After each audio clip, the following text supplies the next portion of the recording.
Other creators spend hundreds on studios, but today we're testing my cheap trick in a room with no ceiling. While it's pouring rain outside, it's a kind of heavy rain today. Can this actually remove all background noise?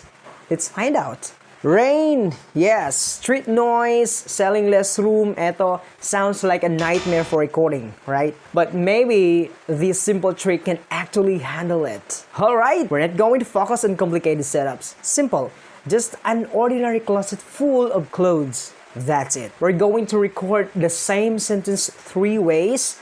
We have open room, closet recording, plus bonus, closet, plus blanket. Then we'll compare the results so you can hear if this really works against all background noise.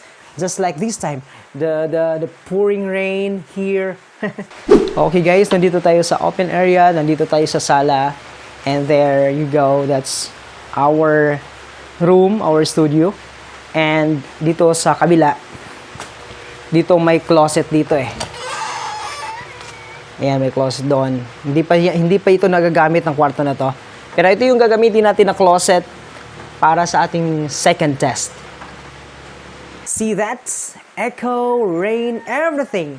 Definitely not suitable for professional recording. Let's go to the test. Number 2, the closet. Hello mic, hello mic testing.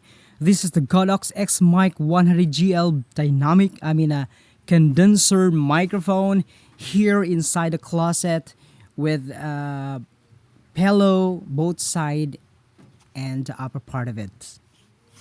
With a heavy rain outside, of course. Almost all background noise gone. Almost, but not all. You can still hear rain lightly, but my voice comes out clearly. It's not magic mga kaibigan, it's physics.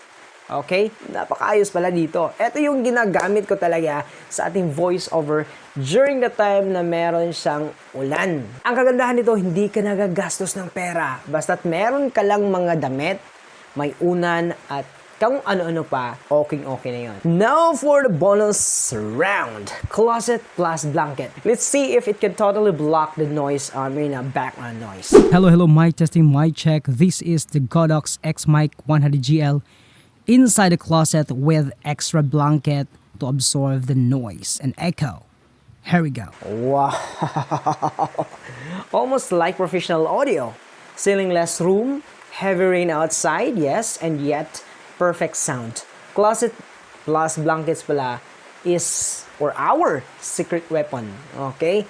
Usually ito yung ginagamit ng ibang mga content creators pero hindi ako naniniwala kaya sinubukan na natin. Sinubukan na talaga natin.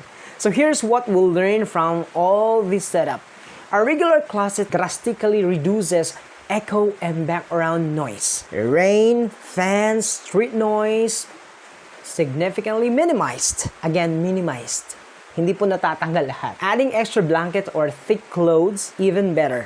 Kasi nga mas ma-absorb, walang papasok na mga hindi masyado makakapasok ang mga noises na yan, diba? Ang kagandahan nito, no expensive acoustic panels, no big budget, just smart use of space.